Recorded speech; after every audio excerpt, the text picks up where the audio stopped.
Story RH, le podcast RH qui ne vous raconte pas d'histoire. Bienvenue à toutes, bienvenue à tous. History is made of stories. Et si on se questionnait un instant, à distance, sur le travail hybride?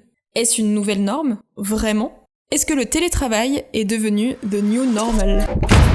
À écouter certains, le travail hybride deviendrait le new normal. Il y a le monde d'avant et le monde d'après. Avant on faisait du télétravail, maintenant on parle d'hybridation. Ça n'a rien à voir. Ah bon? T'es sûr? Ça a vraiment rien à voir? Et si on avait simplement rebaptisé une pratique qui existait déjà avant la crise?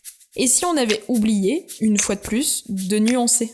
Le travail hybride est-il réellement une nouvelle norme? C'est quoi l'histoire? Comme tout événement majeur et massif qui frappe brutalement le quotidien des gens, la crise sanitaire a amené avec elle tout un tas de conclusions sur ce que sera le travail de demain.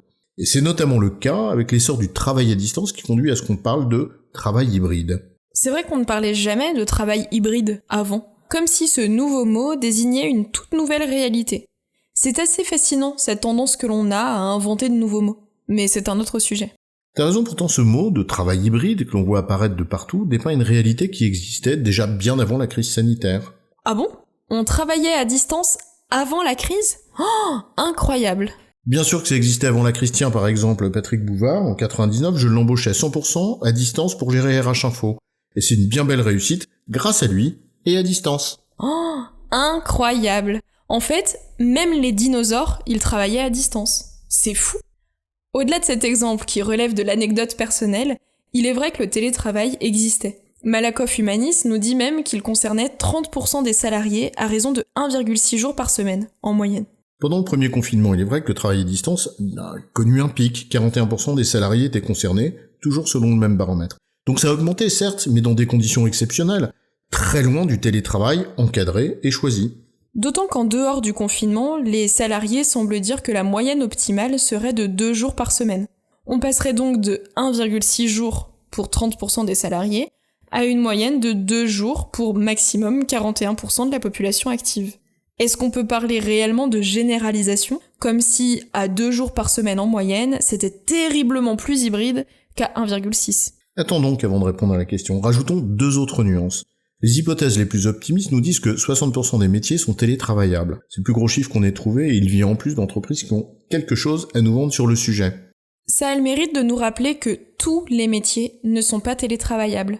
Coucou les infirmiers, les ouvriers, les manutentionnaires, les pompiers, les soudeurs, les électriciens, les... Oui, c'est bon, je crois qu'on a compris, mais la deuxième nuance que je voulais souligner concerne le nombre de jours réellement télétravaillés.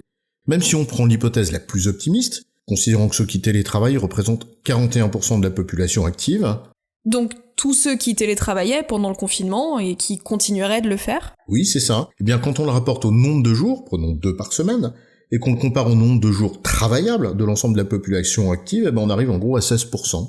Le nombre de jours télétravaillés ne représenterait que 16% du nombre de jours travaillables sur l'ensemble de la population active. Voilà, c'est ça. Donc maintenant, tu peux reposer ta question. Quelle question? Ah oui, selon vous, peut-on réellement parler de généralisation du télétravail? En fait, il convient de réellement s'interroger sur ce qu'est un métier télétravaillable, car la réalité, elle est bien plus complexe qu'il n'y paraît. Affirmer de façon péremptoire que X% des métiers sont théoriquement éligibles au travail à distance, sans difficulté notable, est un peu rapide et occulte de fait la complexité de l'exercice réel d'un métier. T'as raison, dans notre exemple des 16%, on a pris une moyenne de 2 jours par semaine, parce qu'on nous dit que c'est ce que les salariés estiment d'optimal dans l'absolu. Mais en réalité, certaines personnes qui pourraient télétravailler vont aussi limiter très certainement cette possibilité, ne serait-ce par exemple que par seul souci de préserver un collectif auquel ils appartiennent. Des personnes qui occupent des postes administratifs en milieu industriel, ou des managers d'équipe opérationnels sur des chantiers par exemple, auront certainement le souci d'être présentes sur site pour créer du lien avec ceux qui sont sur le terrain. Oui, ou quand il y a des nouveaux dans une équipe, par exemple, qu'il convient d'accompagner correctement pour leur permettre de s'intégrer à l'entreprise, de développer un sentiment d'appartenance. Attention, hein, on ne dit pas que ce n'est pas possible en étant à distance. On dit simplement que certains préféreront le présentiel, même si leur job en tant que tel peut s'exercer à distance. Pour conclure, avant le traditionnel résumé, c'est pas une question ici de tirer des conclusions hâtives sur une potentielle généralisation ou non, mais de rappeler à chacun que le halo éblouissant de certains discours, eh bien, il masque parfois une réalité qui est un peu différente, et il est alors nécessaire de questionner, de prendre du recul, en gros de faire preuve d'esprit critique. En résumé, le travail à distance existait avant la crise et ne concerne pas tous les emplois. Les généralisations outrancières en la matière témoignent du connaissance parcellaire du travail en tant que tel, et de ce qu'il exige. Ces généralisations risquent bien alors d'être aussi erronées qu'inutiles. J'ai bon, chef ? Oui, tu as bon, mais on va pas en faire toute une histoire. Story RH, le podcast RH qui ne vous raconte pas d'histoire.